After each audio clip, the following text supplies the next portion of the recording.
Have you ever laid in bed at night, staring at the ceiling, just thinking, did I leave the stove on? What if I didn't? What if the house burns down? Maybe I should go check. Nah, it's probably fine. But what if? Yeah, welcome to Overthinking 101, where your brain won't let you chill. Hey, guys, welcome back to the channel. Today, we're diving deep into the topic of overthinking. You know that feeling when your brain just won't stop replaying scenarios or imagining what could go wrong? Well, it's time to stop living in your head and start living in the moment. Let's talk about how to stop overthinking and take control of our thoughts once and for all. So, what exactly is overthinking?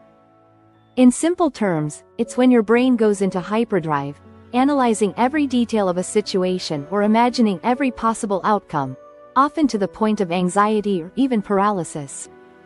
Psychologists often refer to this as rumination or worrying. For instance, let's say you have a big presentation coming up.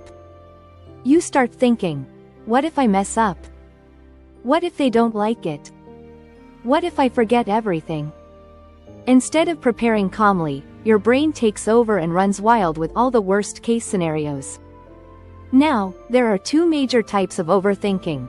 Rumination. This involves dwelling on the past. Maybe you said something awkward last week, and now you can't stop replaying it in your head, wondering what you should have said instead.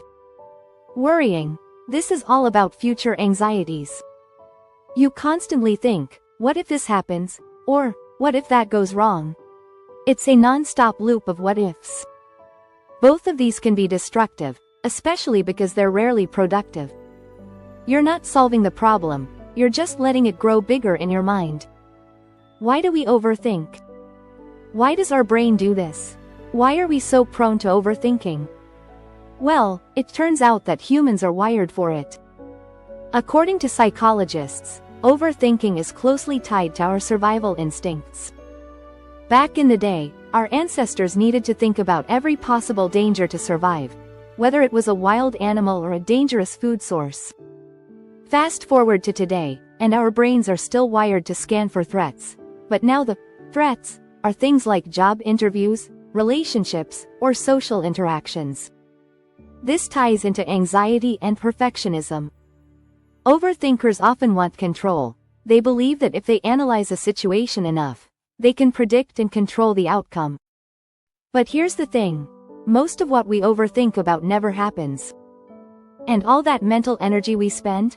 It's wasted. For example, you might have an important meeting tomorrow, and instead of getting a good night's sleep, you're lying in bed, thinking about everything that could go wrong. You're not actually preparing, you're just driving yourself crazy. How overthinking affects your life?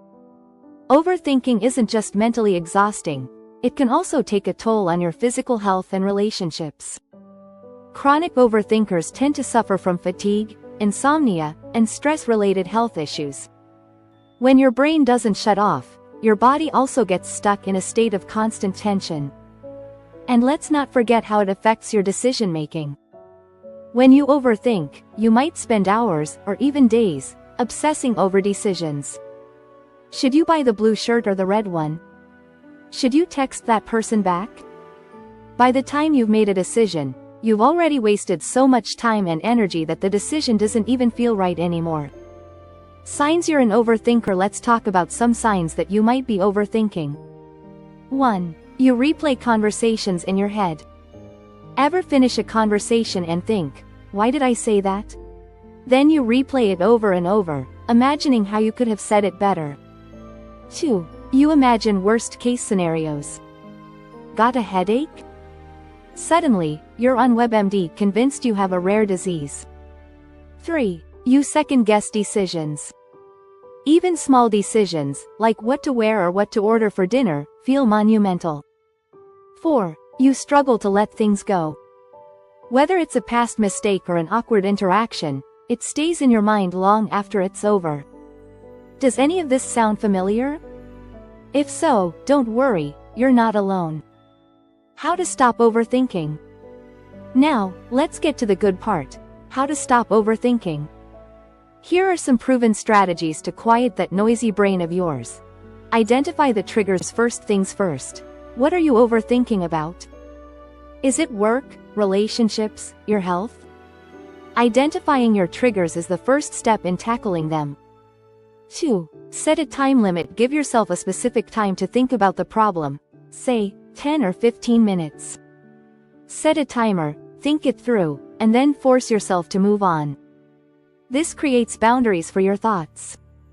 3. Practice mindfulness. Mindfulness is about focusing on the present moment. When you catch yourself overthinking, ground yourself in the present. Focus on your breathing or take in your surroundings. This helps break the cycle of overthinking. 4. Challenge your thoughts. Ask yourself, is this thought helpful? Is it true? Most of the time, overthinking is based on irrational fears. By questioning your thoughts, you can bring yourself back to reality. 5. Take action. Overthinking often happens when we feel out of control. The best way to combat it? Do something. Get out of your head and into action, whether it's tackling a small task, exercising, or diving into a hobby. 6. Shift your focus. Distracting yourself with a productive activity is a great way to shift your attention. Whether it's exercise, a creative project, or even just cleaning up your space, shifting your energy can help clear your mind. Overcoming overthinking with cognitive behavioral therapy, CBT, techniques. If overthinking is a chronic issue for you, you might benefit from some cognitive behavioral therapy, CBT, techniques. CBT is all about identifying and changing negative thought patterns. One of the techniques used in CBT is thought stopping. When you catch yourself overthinking, you literally say, "Stop," out loud. It helps interrupt the thought and gives you a moment to redirect your focus. Conclusion. So, to all my fellow overthinkers out there, remember this. You don't have to be stuck in the endless loop of overthinking. By recognizing your patterns and applying these strategies, you can take back control of your thoughts and live more freely.